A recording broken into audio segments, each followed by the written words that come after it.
Hi guys, good morning. Good morning sa inyong lahat. Wala, pagagawa ko sana yung brake ng sasakyan ngayon. Kaso,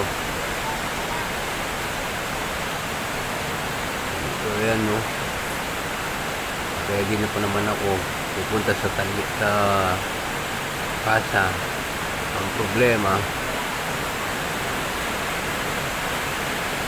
bigla naman umulan. Ang lakas-lakas pa. Ewan ko kung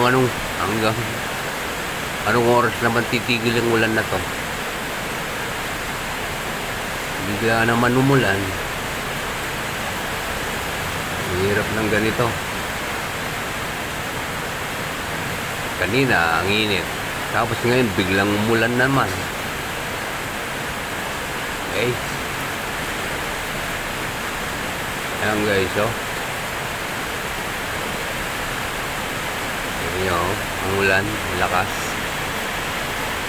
Okay, guys, keep safe, everyone, and God bless us.